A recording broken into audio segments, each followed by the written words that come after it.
자, 65번.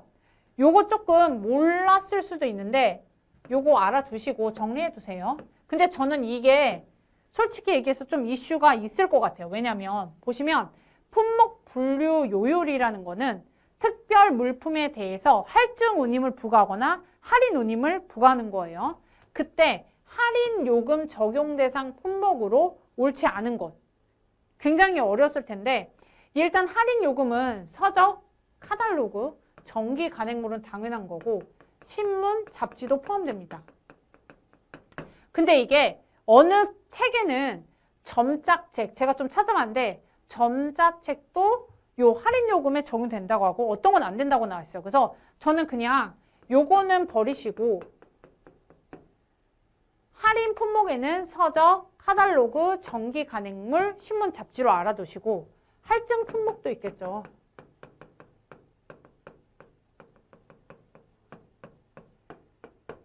예를 들어서 화폐, 다이아몬드 같은 보석 있죠? 금, 뭐 자동차 이런 것들이 뭐 생동물 이런 것들은 할증 요금입니다. 아셨어요? 품목 분류 요율 중에서 할인 요금 적용 대상 품목은 이렇고 할증 요금 적용 대상 품목은 이러하다. 이렇게 정리해 두시면 되겠고 63번 선화증권에 대한 설명으로 적절하지 않은 것. 복합 운송 선화증권은 운송 주선인이 주어죠. 운송인이나 운송인의 대리인으로 행동한다는 것이 반드시 운송 서류에 나타나 있어야 됩니다. UCP 600 19조고요. 반드시 나타나 있어야 된다에 must 동사가 나옵니다. 아셨죠? 반드시 나와 있어야 돼요. 운송 주선인으로서 행동하는 자는. 그래서 답은 3번. 자, 64번 보실게요. 하역비 부담 및 할증 운임 조건에 대한 설명으로 틀린 것.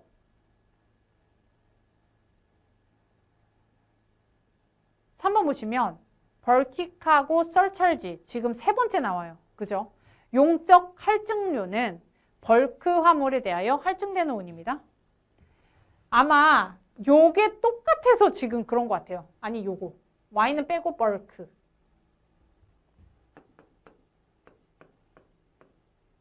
자, 벌키는 제가 얘기했죠? 용적 단위가 큰 거예요. 표준 운임률에도 들어가 있지 않는 용적이 큰 단위인 구조물이나 대형 기계 이런 것들에 적용되는 할증 운임이고 벌크 화물이 할증되는 운임은 이 벌크 화물이라는 게 뭐냐면 선박이 있는데 원유 있죠. 석유, 옥수수, 곡물 이런 것들 이런 것들은 포장이 돼요? 안 되죠. 막 드럼통에 포장 안 된 상태로 비료포대 이렇게 포장이 안 된 상태로 운송이 되는 게 벌크 화물이에요. 전혀 벌키 화물이랑은 별개 제품이라고 생각하시면 돼요. 그래서 답은 3번이고 자, 벌스텀 많이 나왔죠. 정기선 조건에서 사용되는 거예요. 벌스텀은 부정기선 조건에 사용된다. 틀린 거고 벌스텀은 라이너텀이라고도 합니다. 선적과 양육 비용을 당연히 선주가 부담되고 부정기선 조건엔 뭐가 있죠? FI, FO, FIO, FIOST 요거는 부정기선 운임 조건이에요. 그래서 반드시 요 내용 한 번 더 교재 보시면 되겠고 자, 65번 보실게요. 해상 손해보상에 대한 걸로 적절하지 않은 것. 특별 비용은 피보험 목적물의 안전이나 보존을 위하여 피보험자에서 지출된 비용, 어떤 피난항에서의 구조료, 그죠? 피난항에서의 어떤 하역료 이런 것들이 특별 비용인데 공동해송 비용은 제외합니다. 아셨죠? 구조료와 공동해송 비용에서 특별 비용은 제외되지만 손해방지 비용은 청구할 수 있어요. 특별 비용이 발생됐을 때. 이해 가시죠? 그래서 손해방지 비용은 제외되지 않습니다. 포함돼요. 그래서 답은 4번.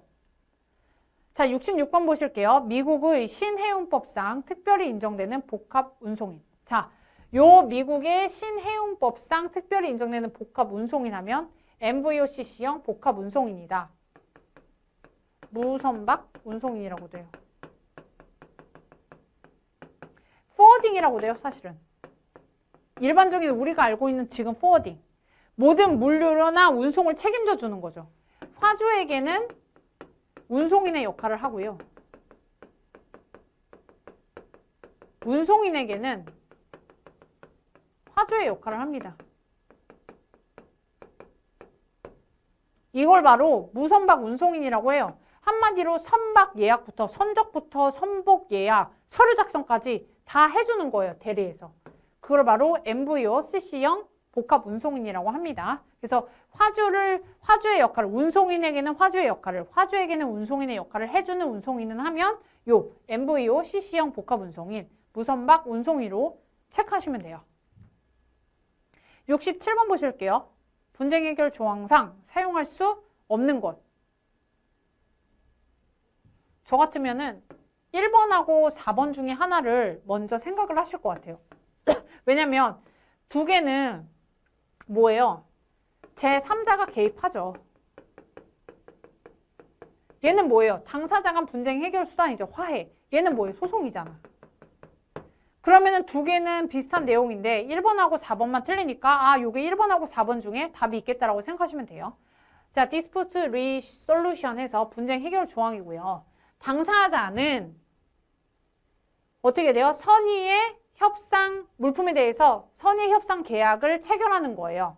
뭐와 관련돼서? 이 계약과 관련돼서 또는 다른 것으로부터 발생되는 어떤 클레임, 분쟁, 논쟁으로부터 해결을 위해서 최초로 시도하는 거예요. 뭐를? 선의의 협상으로 시작하는 거래요. 자, 선의로 시작한다.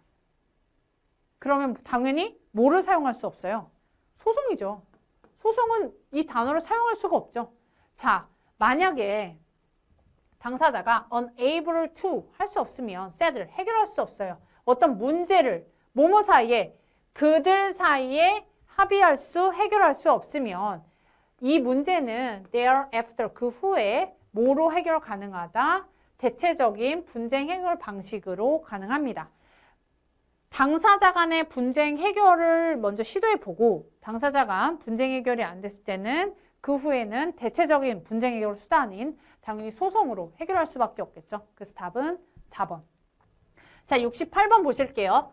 국제복합 운송 경로에 대한 설명이고 이 국제복합 운송 경로는 2년에 거의 한 번꼴이나 3년에 한 번꼴로 나와요. 그렇게 중요하진 않지만 이거를 암기하기도 사실은 쉽지가 않죠.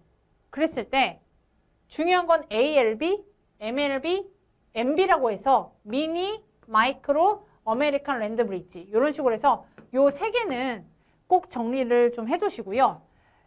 1번을 읽어보시고 2번은 캐나다 서안에 있는 항만까지 해상 운송호 이렇게 나왔잖아요. CLB에 대한 설명이에요. 그리고 3번이 바로 MLB에 대한 설명입니다. 아셨죠? 4번은 중국과 몽골을 거쳐 시베리아 철도를 이용하여 극동, 유럽 및 북미 간에 수출입 화물을 운송하는 복합 운송 경로고요. 이거를 TMR이라고 해요.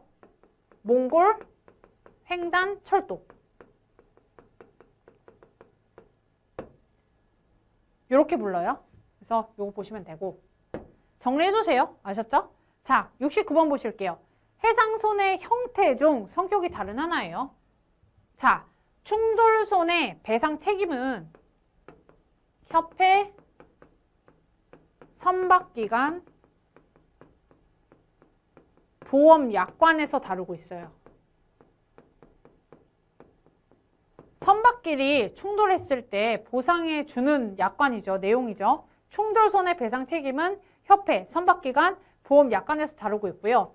구조료, 손해방지 비용, 특별 비용은 비용손해에서 다루고 있어요.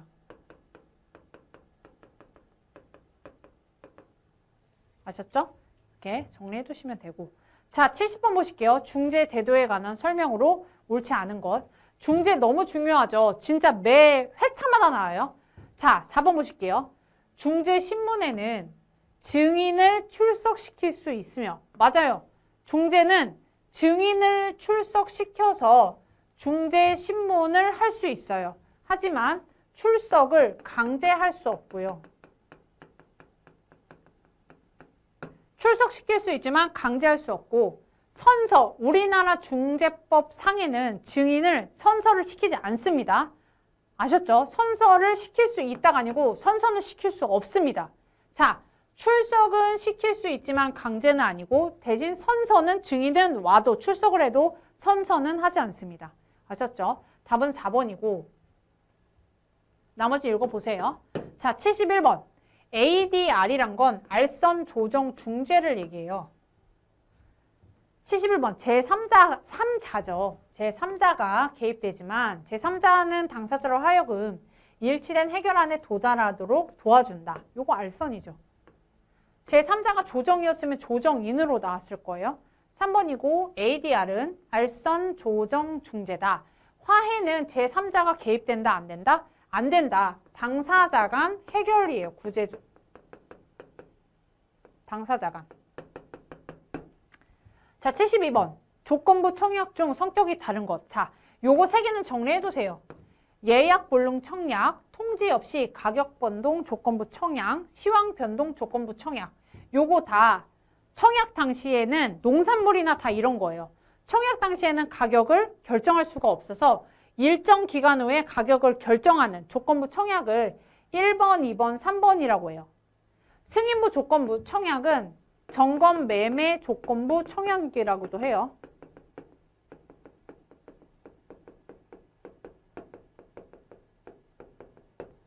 점검 매매 조건부 청약은 뭐냐? 매수인이 물품을 받죠. 먼저 받고 물품의 품질 조건 다 확인해 봐요. 만족하면 대금 지급하면 거래가 이루어지는 거고 만족 못해요. 대금 지급 안 해요. 그럼 반환하는 거예요. 그게 바로 승인 조건부 청약이 돼요. 점검 매매 조건부라고도 하니까 요 내용, 요 영문 표현만 잘 알고 계시면 될 것 같아요.